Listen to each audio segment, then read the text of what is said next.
Hi hello friends, ಎಲ್ರಿಗೂ ನಮಸ್ಕಾರ. Shilpa vlogs ಇನ್ ಚಿತ್ರದುರ್ಗ ಚಾನಲ್ಗೆ ಸ್ವಾಗತ. ಫ್ರೆಂಡ್ಸ್, ನಾನು ನನ್ನ ವ್ಲಾಗ್ನ ಟೈಮ್ ಆಗಿದೆ ಮಧ್ಯಾಹ್ನ 2 ಗಂಟೆ. ಇವಾಗ ಸ್ಟಾರ್ಟ್ ಮಾಡ್ತಾ ಇದ್ದೀನಿ. ಇವತ್ತು ನಾವೆಲ್ಲರೂ ಊರಿಗೆ ಹೊರಟಿದ್ದೀವಿ ಶಿವಮೊಗ್ಗಕ್ಕೆ. ಅಮ್ಮನ ಮನೇಲಿ ಹಿರಿಯರ ಪೂಜೆ ಇದೆ, ಅದಕ್ಕೋಸ್ಕರ. ನಿನ್ನೆ ಮಕ್ಕಳೆಲ್ಲ ಹೋಗಿದ್ದಾರೆ, ಅಮ್ಮ ಅಪ್ಪಾಜಿ ಎಲ್ಲ ಹೋಗಿದ್ದಾರೆ. ನಾವು ಇವತ್ತು ಹೋಗ್ತಾ ಇದ್ದೀವಿ. ಬನ್ನಿ ಇವತ್ತಿನ ದಿನ ಹೇಗಿರುತ್ತೆ ಏನು ಅಂತ ನಿಮ್ಮ ಜೊತೆಗೂ ಶೇರ್ ಮಾಡ್ತೀನಿ. ಮಳೆ ಅಂದರೆ ಫ್ರೆಂಡ್ಸ್ ಸಿಕ್ಕಾಪಟ್ಟೆ ಮಳೆ ಬಂತು.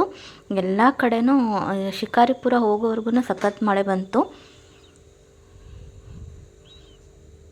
ಹಾಗೆ ಅಲ್ಲಿ ಊಟ ಮಾಡ್ಕೊಂಡು ಹೋದ್ವಿ. ಮಳೆ ಇತ್ತಲ್ವ, ಹಾಗಾಗಿ ನಾನು ವಿಡಿಯೋನೂ ಮಾಡ್ಕೊಳಕ್ಕೆ ಹೋಗಲಿಲ್ಲ, ಮಲ್ಕೊಂಬಿಟ್ಟಿದ್ದೆ ಸ್ವಲ್ಪ ಹೊತ್ತು. ಅದಾದಮೇಲೆ ಎದ್ವಿ ಫ್ರೆಂಡ್ಸ್. ಇವಾಗ ನಾವು ಶಿಕಾರಿಪುರ ರೀಚ್ ಆದ್ವಿ ಫ್ರೆಂಡ್ಸ್. ಇವತ್ತು ಶಿಕಾರಿಪುರ, ಕಲ್ಮನೆ, ಹಿತ್ಲದಲ್ಲೆಲ್ಲ ಹೋರಿ ಬಿಡ್ತಾ ಇದ್ದಾರೆ. ಹಾಗಾಗಿ ಸಖತ್ತು ಲೇಟ್ ಆಯಿತು ನಾವು ಊರಿಗೆ ಹೋಗೋದು. ಯಾಕಂದರೆ ಎಲ್ಲ ಕಡೆ ಟ್ರಾಫಿಕ್ ಇತ್ತು, ಅಲ್ಲಿ ಎಲ್ಲ ರೋಡ್ ಬಂದ್ ಮಾಡಿದ್ದಾರೆ. ತೋರಿಸ್ತೀನಿ ಬನ್ನಿ. ನಾವು ನೋಡಿ, ಇವಾಗ ಮುಗೀತಂತೆ. ಇಲ್ಲಿ ಈ ಕಡೆ ಬಿಡ್ತಾ ಇದ್ದಾರೆ. ಎಲ್ಲ ಹಸುಗಳನ್ನು ಹೋರಿ ಬಿಡಕ್ಕೆ ತಂದಿದ್ರಲ್ಲ, ಅವೆಲ್ಲ ಹೋರಿಗಳನ್ನೆಲ್ಲ ಕರ್ಕೊಂಡು ಹೋಗ್ತಾಯಿದ್ರು.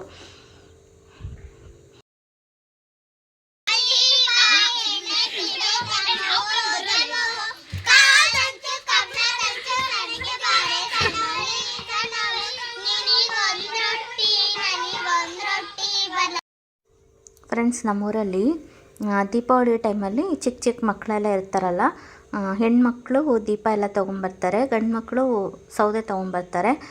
ಮನೆ ಮನೆ ಹತ್ರ ಎಲ್ಲ ಬರ್ತಾರೆ ಹಾಡಾಡಿಕೊಂಡು. ಇವಾಗಲೂ ಈ ಪದ್ಧತಿ ಇದೆ ಫ್ರೆಂಡ್ಸ್ ನಮ್ಮೂರಲ್ಲಿ. ಎಲ್ಲ ಮಕ್ಕಳು ಬಂದಿದ್ದು ನಾವು ಹೋಗೋಷ್ಟರಲ್ಲಿ ಎಲ್ಲ ಹುಡುಗರೆಲ್ಲ ಬಂದುಬಿಟ್ಟು ಹಾಡೆಲ್ಲ ಹೇಳ್ತಾಯಿದ್ರು, ಹುಡುಗಿಯರು. ಅದನ್ನು ಸ್ವಲ್ಪ ವೀಡಿಯೋ ಮಾಡಿಕೊಂಡೆ. ರೆಡಿ ಆಗೋಕ್ಕೆ ಟೈಮೇ ಆಗಲಿಲ್ಲ ಫ್ರೆಂಡ್ಸ್. ಟೈಮ್ ಆಗಿಬಿಟ್ಟಿತ್ತು, ಆಲ್ರೆಡಿ 7:45 ಏನೋ ಆಗಿತ್ತು. ಅದಕ್ಕೋಸ್ಕರ ಹಾಗೆ ಕೈಕಾಲು ಮುಖ ತೊಳ್ಕೊಂಡು ಪೂಜೆ ಮಾಡಿದ್ವಿ. ಸಾರಿ ಹಾಕ್ಕೋಬೇಕು ಅಂತ ತೊಗೊಂಬಂದಿದ್ವಿ, ಆದರೆ ಹಾಕ್ಕೊಳ್ಲಿಲ್ಲ.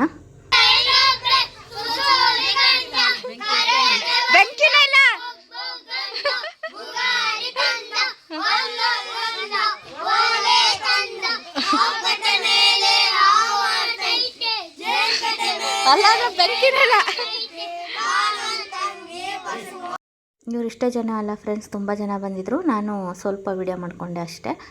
ತುಂಬ ಮಕ್ಕಳೆಲ್ಲ ಬಂದಿದ್ದರು. ಹೀಗೆ ಹಾಡು ಹೇಳ್ಕೊಂಡು ಬರ್ತಾರೆ. ಅವರಿಗೆ ನಾವೆಷ್ಟಾಗುತ್ತೆ ಅಷ್ಟು ದುಡ್ಡನ್ನು ಕೊಡಬೇಕು. ಹೆಣ್ಮಕ್ಳು ದೀಪ ಮತ್ತು ಒಂದು ತಟ್ಟೆ ತೊಗೊಂಬರ್ತಾರೆ, ಗಂಡು ಮಕ್ಕಳು ಸೌದೆ ತೊಗೊಂಬರ್ತಾರೆ ಫ್ರೆಂಡ್ಸ್. ಪೂಜೆ ಕೂಡ ಮುಗೀತು ಫ್ರೆಂಡ್ಸ್. ಇವಾಗ ಎಲ್ಲರೂ ಕೂಡ ಪೂಜೆ ಮಾಡಿ ಲೋಬಾನ ಹಾಕಿದ್ವಿ. ಇವಾಗ ಸ್ವಲ್ಪ ಹೊತ್ತು ಹೊರಗಡೆ ಕೂರ್ತೀವಿ. ಅವಾಗ ಪಟಾಕಿನೆಲ್ಲ ಹೊಡಿತೀವಿ.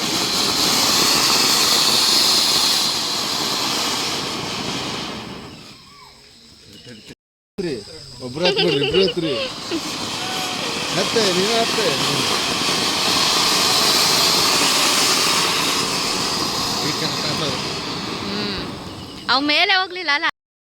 ಅಲ್ಲೇ ಬರ್ಬೇಡ.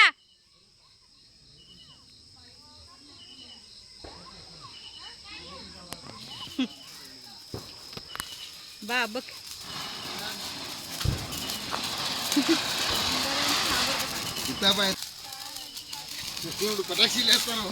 ಇಬ್ರು ಗಂಡ ಹೆಂಡತಿ.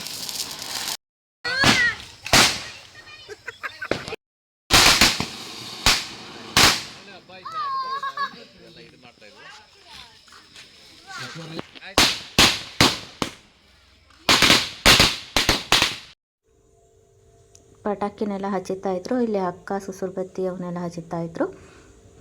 ಮತ್ತು ನಾನು ನನ್ನ ವ್ಲಾಗ್ನ ನೆಕ್ಸ್ಟ್ ಡೇ ಸ್ಟಾರ್ಟ್ ಮಾಡ್ತೀನಿ ಫ್ರೆಂಡ್ಸ್. ನೆಕ್ಸ್ಟ್ ಡೇ ವ್ಲಾಗ್ನ ಸ್ಟಾರ್ಟ್ ಮಾಡಲಿಲ್ಲ. ಹಾಗೆ ಅವತ್ತಿನ ದಿನ ಕೂಡ ನಾನು ಎಲ್ಲರೂ ಬಂದಿದ್ದರು, ಏನು ವೀಡಿಯೋ ಮಾಡ್ಕೊಳಕ್ಕೆ ಹೋಗಿಲ್ಲ. ಊಟಕ್ಕೆಲ್ಲ ಬಂದಿದ್ದರು, ಅದನ್ನು ಏನು ವೀಡಿಯೋ ಮಾಡ್ಕೊಳ್ಲಿಲ್ಲ. ಇದು ಅದರ ನೆಕ್ಸ್ಟ್ ಡೇ. ನಂಗೆ ಸುಸ್ತಾಗ್ಬಿಟ್ಟಿದೆ ಅಂತ ಫುಲ್ಲು ರೆಸ್ಟ್ ಮಾಡಿದ್ದೀನಿ ಅವತ್ತು. ಇದು ನೆಕ್ಸ್ಟ್ ಡೇ. ಮದುವೆ ಇತ್ತು ಶಿವಮೊಗ್ಗದಲ್ಲಿ, ಅಲ್ಲಿಗೆ ಹೋಗಿದ್ವಿ. ನಮ್ಮನೆಯವರ ಫ್ರೆಂಡ್ ತಮ್ಮ ಅವ್ರದ್ದು ಮದುವೆ ಇತ್ತು. ಹಾಗಾಗಿ ಇಲ್ಲಿಂದ ಶಿವಮೊಗ್ಗಕ್ಕೆ ಹೋಗಿ ಅಲ್ಲಿ ಮದುವೆನ ಮುಗಿಸ್ಕೊಂಡು ಅಲ್ಲಿಂದ ಹಾಗೆ ಊರಿಗೆ ಹೋಗ್ಬಿಡೋಣ ಅಂತ ರೆಡಿ ಆಗಿಬಿಟ್ಟೆ ಬಂದ್ವಿ. ಇಲ್ಲಿ ಮಂಟಪ ನೋಡಿ ಫ್ರೆಂಡ್ಸ್ ಎಷ್ಟು ಚೆನ್ನಾಗಿ ಮಾಡಿದಾರಂತ. ನಾವು ಬಂದ್ವಿ, ದಾರಿ ಮುಹೂರ್ತ ಮುಗೀತು. ರೆಡಿ ಮಾಡೋದಕ್ಕೆ ಕರ್ಕೊಂಡೋದ್ರು, ಅದಕ್ಕೋಸ್ಕರ ವೇಟ್ ಮಾಡ್ತಾಯಿದ್ವಿ. ಅದಾದಮೇಲೆ ಗಿಫ್ಟ್ ಕೊಟ್ಟು ಊಟಕ್ಕೆ ಹೋಗೋಣ ಅಂತ ಫ್ರೆಂಡ್ಸ್ ಬಂದು ಇವರೆಲ್ಲ ಹೋಗಿ ಗಿಫ್ಟ್ ಕೂಡ ಕೊಟ್ಟಿದ್ದಾರೆ. ನಾವು ಕೂಡ ಗಿಫ್ಟ್ ಕೊಟ್ಬಿಟ್ಟು ಊಟ ಮಾಡಿಕೊಂಡು ಹೊರಗೆ ಕೊಟ್ಟು ಫ್ರೆಂಡ್ಸ್, ನಾನು ಸಾನು ಇಬ್ಬರೇ ಹೊರಟಿದ್ದೀವಿ. ಅವರೆಲ್ಲ ಆಮೇಲೆ ಬರ್ತೀವಿ ಅಂತ ಅಂದರು ನಮ್ಮ ಮನೆಯವರೆಲ್ಲ. ಅದಕ್ಕೋಸ್ಕರ ನಾವು ಹೊರಟ್ವಿ, ಬಸ್ಸಲ್ಲೇ ಬಂದ್ವಿ. ಇವತ್ತಿನ ವ್ಲಾಗ್ ಇಷ್ಟೇ ಫ್ರೆಂಡ್ಸ್. ಇಷ್ಟ ಆದರೆ ಲೈಕ್ ಮಾಡಿ, ಶೇರ್ ಮಾಡಿ, ನನ್ನ ಚಾನಲ್ಗೆ ಸಪೋರ್ಟ್ ಮಾಡಿ. ಮತ್ತೆ ಹೊಸ ವಿಡಿಯೋದೊಂದಿಗೆ ಸಿಗ್ತೀನಿ. ಅಲ್ಲಿವರೆಗೂ ಟೇಕ್ ಕೇರ್, ಬಾಯ್.